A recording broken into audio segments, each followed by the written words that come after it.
Karen here from Circle Art Designs. Today I am going to be working on a bead weaving project.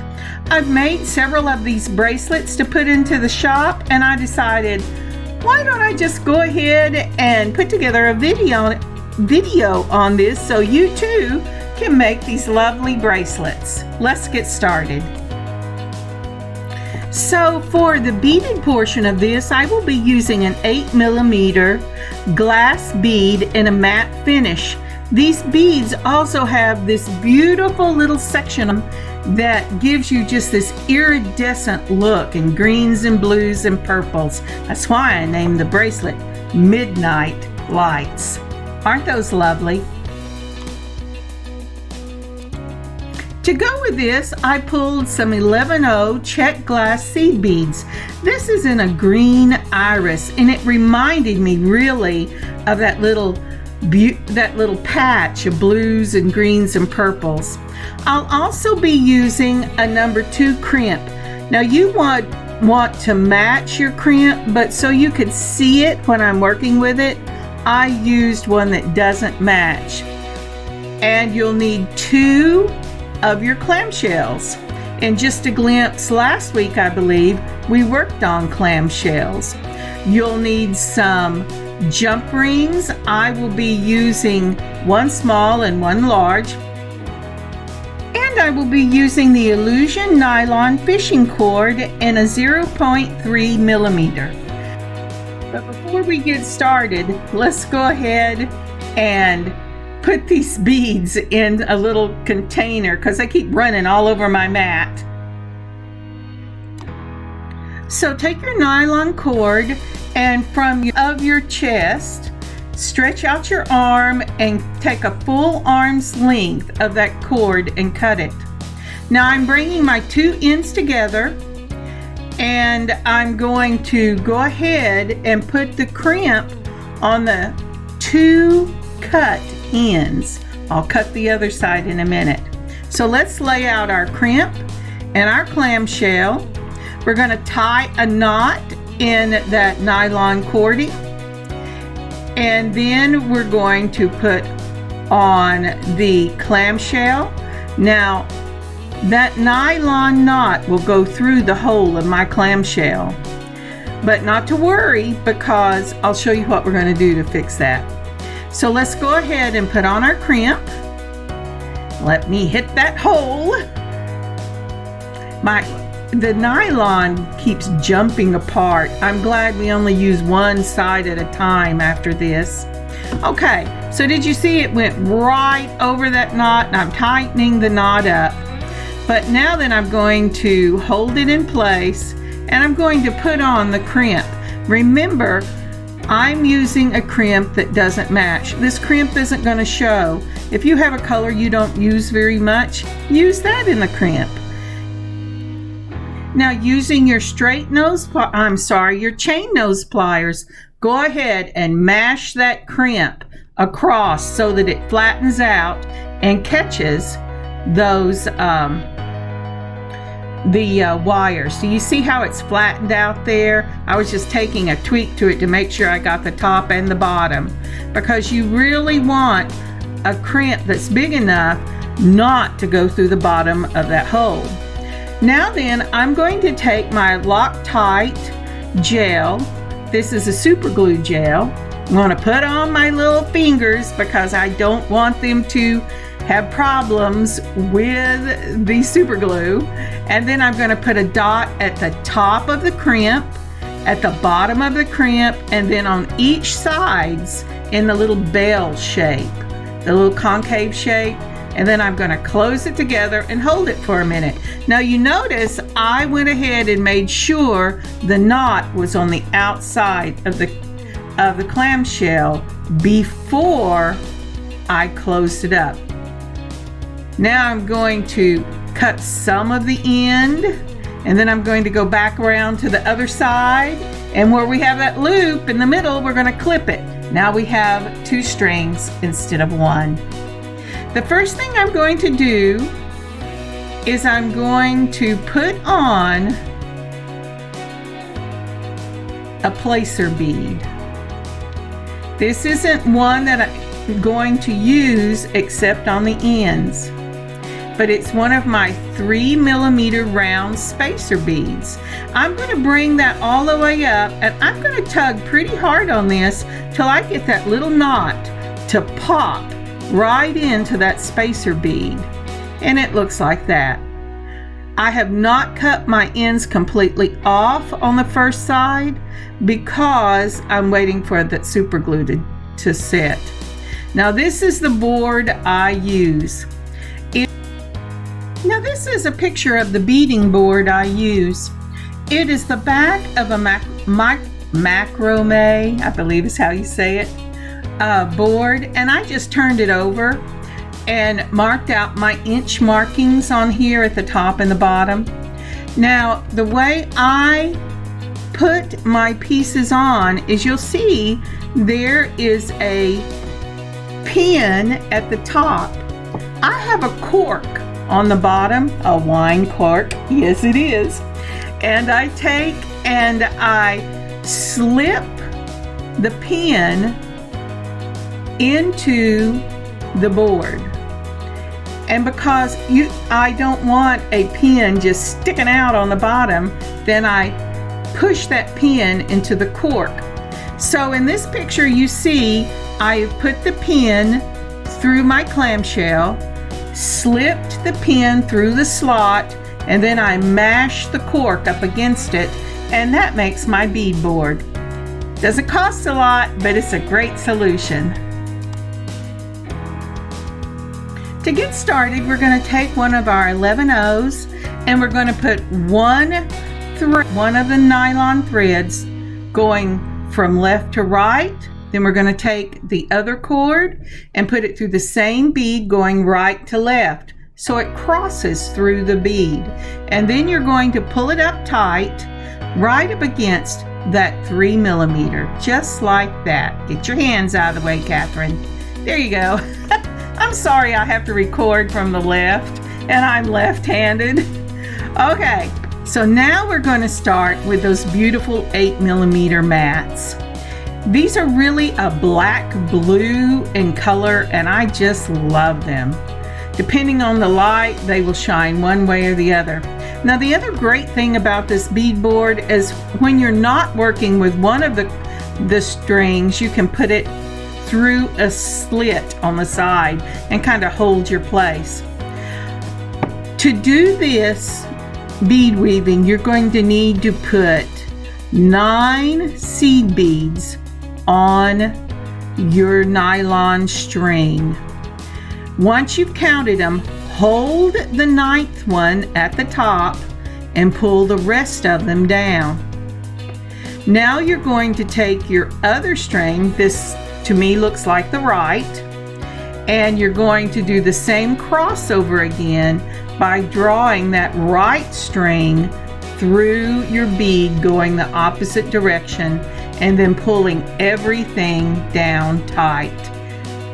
Sometimes it's a little tricky, but it always fits because this is just 3mm. And so you're only going to have beads going on one side, those little seed beads on one side of that 8mm. Now the beautiful thing is, this time you're going to put your bead, isn't that lovely? Your bead on the left string, the 8mm. So this would be crossing back and forth. So once you get it on your string, I just love that bead. You're going to go ahead and hook it if you're using this kind of board so the string doesn't get away. And there's hooks on the other, there's the same slits on the other side. And now we're going to put another 9 seed beads, but this time on the right side or the right string.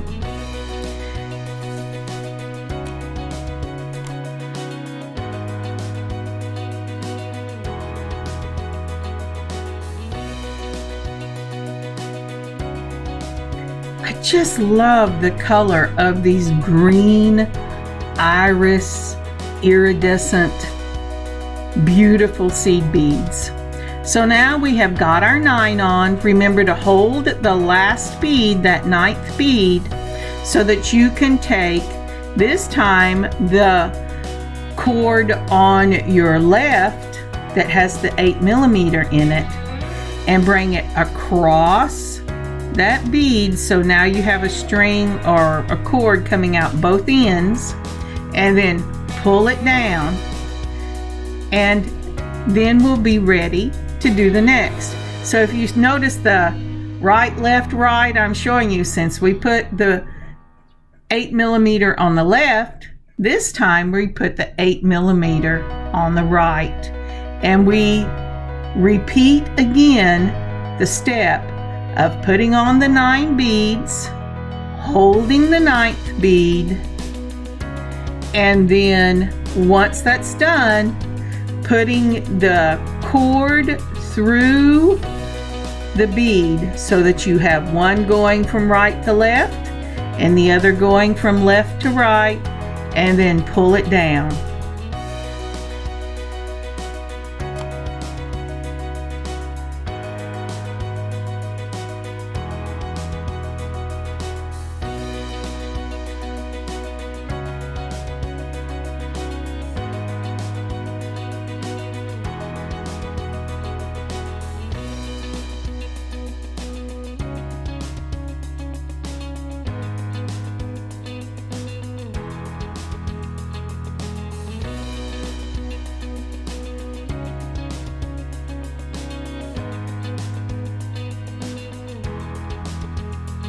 Let's do this one more time together. Now I'm going to speed it up just a little bit.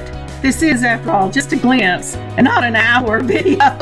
So we put that on the left side, and I've tucked in that 8mm bead. I'm gathering up 9 seed beads to go with this 8mm bead. Once I get all 9 of them on, then I'm going to hold the 9th bead, and I'm going to take the cord on the left and move it back through the cord to the 8mm, and then I'm going to pull that down. And that's how we're going to make the whole bracelet. Now here I have done 4 beads, and I am tying a knot here. I don't know anybody else that does that, but if something was going to snag and break, I would do it.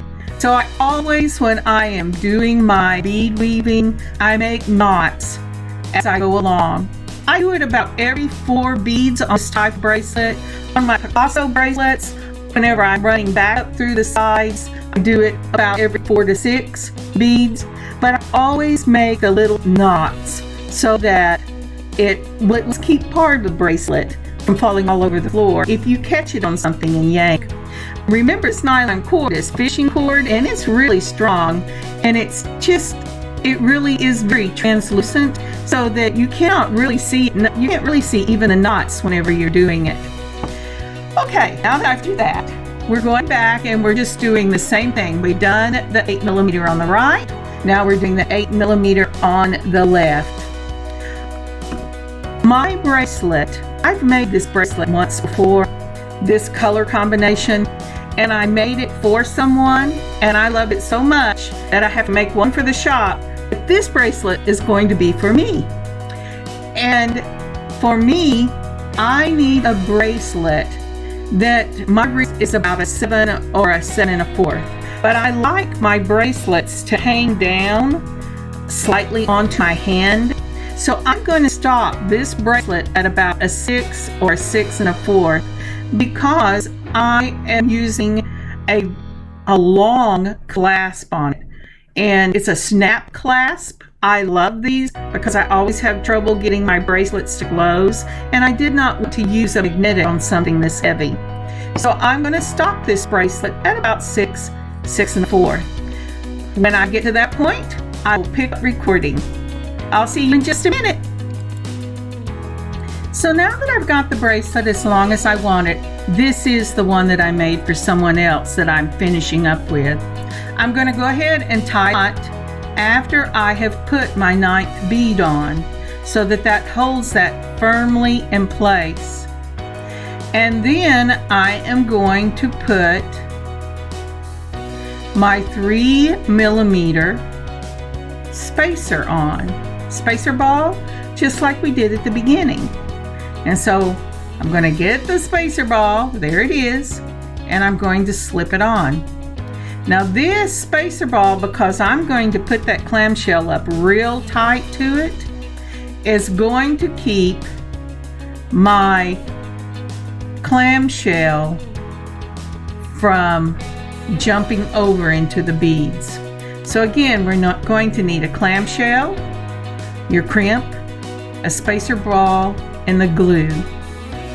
Alright, so to get started, I'm going to tie one more little slip knot, and I'm going to slip this sucker down, and then I'm going to put my 2 wires, not wires, cords, through that little 3mm spacer ball.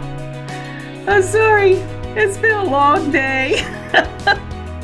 Actually, it's been a long week, but I'm glad to be here with y'all now.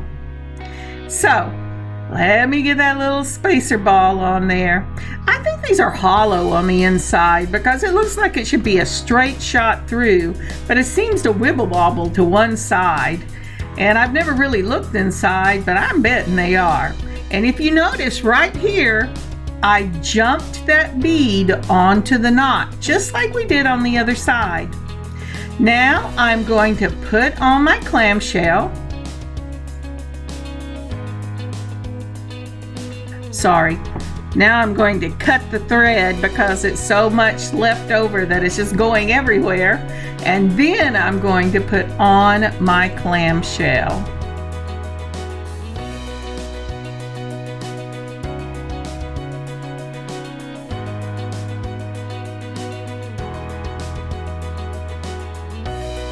I think they finished this piece out really well. I wasn't sure. I made one where I tried using the wire guards on it, and I just think I like the clamshells better. When I was playing with the design and I first pulled this out, I thought, I don't know how I'm going to get these things closed off, but I really like this look.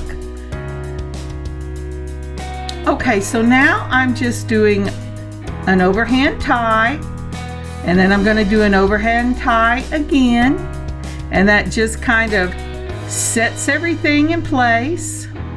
I'm great on tying. I believe if you can tie a knot and keep it from breaking off, you should. And then I'm going to put on my crimp, which is still sitting on the left side of the screen on the table. Okay. Now see, can't you see that crimp better than if I had put a little silver one there? Especially when that gets into that silver clamshell. There's a lady when I first started doing clay that was always doing things in different colors so you could see them. And I thought, well, surely we could see it, but you know you can't. Just saying, you can't. So now I'm taking my chain nose pliers. My hand's gonna block it. I'm so sorry. There we go. Maybe. Now it's out of focus. Well, I'll tell you. We're gonna mash across that crimp with those pliers, and we're gonna mash it flat, just like we mashed it flat when we began.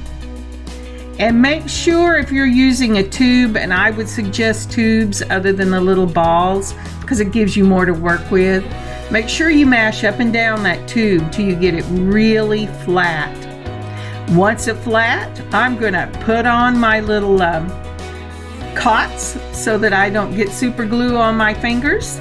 Last year I got stuff on my fingers and it took almost a year and a half for it to go away, so I'm trying to be very careful. So, cots are on. I'm taking the lid off of the super glue, and it was with UV resin I did that, but super glue now gives it issues as well. And then I'm going to put, after I cut it, I'm going to put a dot of the super glue at the top of my crimp, making sure I catch where the nylon cords are coming out. Then I'm going to put a little dot on the bottom where the nylon cords are coming next to the crimp at the bottom. And then I'm going to put a little dot on each side of the inner part of that clamshell. And once I've got that all on, then I'm going to take and I'm going to move my threads to one side so they're not blocking the holes where I'm going to put my jump rings, and then close it up. You know, if I ever did one where my fingers stayed in focus the whole time, you would have to give me a yay boy or attaboy. That's what I like, attaboy. So here you go. I'm putting that super glue on the top and the bottom, and then I'm going to put it on each side in the little concave part of the clamshell, and then I'm going to take my pliers or the cots. It's easy, you could do it with your fingers if you don't mind getting super glue, and mash it part way closed, and take my chain nose pliers and close it down tight. Hold it for a second until it begins to set up. Now, I wouldn't wear this bracelet probably for 24 hours because I know it says it dries quickly, but it's been my experience, if you give it a 24 hours to set, you don't have any problem with these things.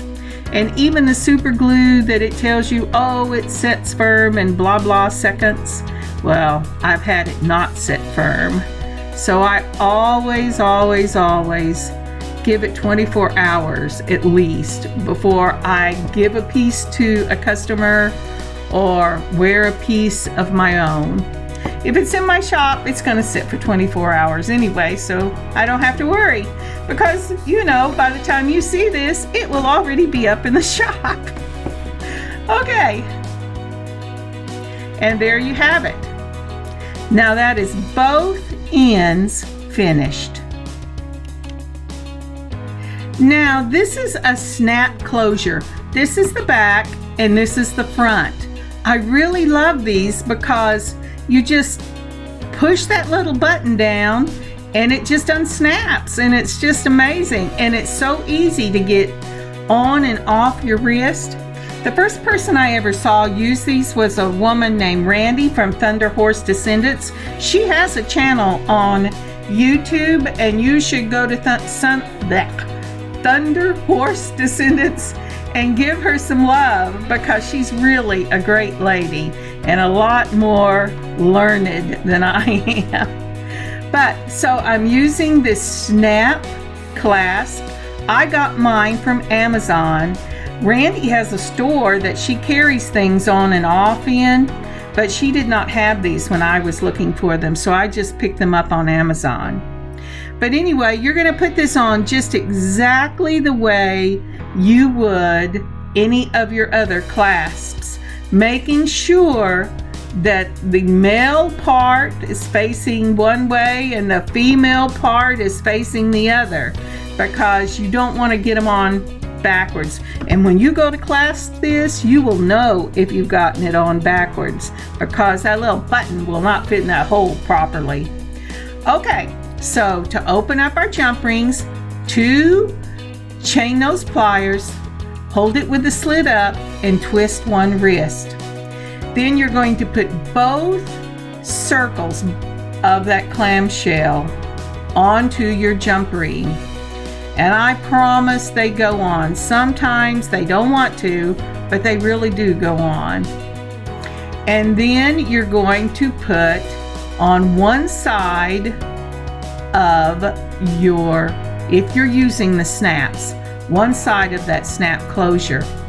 When you look at this, the bottom side, when you're putting it on and it's laying towards the beads, should be facing you.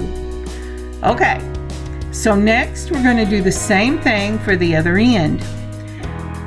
If you notice, I'm showing you again. I've put it on so I know exactly which side should go up, and that is really a good habit to be in especially at the beginning. If you're not sure if your clasps are going to be facing the right direction, once you get one side on, go ahead and put them together, and then put the other side on with it together with what you're using. So now then, I have opened my jump ring up. I've got this together so that they're together. I'm going to bring the circle and complete the circle of my bracelet, making sure it's not twisted. And then I'm going to go ahead and put it on the jump ring and close up that jump ring. And so because I closed the clasp once I got one side on, I know that this jump ring, I know that the other side of the clasp is facing the right way. And there is your finished bracelet. Now, isn't that lovely? I think it's just lovely. And the cool thing about this bead weaving piece is that you can give, if you're using these 8mm or something else that is two-toned, you can twirl these beads around on the bracelet itself to give as much of one color when you're wearing it showing as you want. I like a little dapple of both, but some people like all of one color to be up. And so you put on your bracelet and you just twist your little beads however you want them. And this is what that clasp looks like whenever you've got it on the piece. I really love these. You might get you a couple from your favorite bead store and give them a try yourself. They're really cool. Thank you so much for joining me today on Just a Glimpse. I hope to bring some more bead weaving things. I've got a whole collection of things I want to make, but you know, I'm always busy with Bargain Bead Box and life, and that doesn't always happen. I had forgotten to ask, please like and subscribe and leave a comment for this video. Thank you so much, and thank you for spending part of your day with me. This piece with its other pieces in this collection will be up in the shop. Please give us a look and have a wonderful beading adventure of your own. Catherine, circleartdesigns.square.site.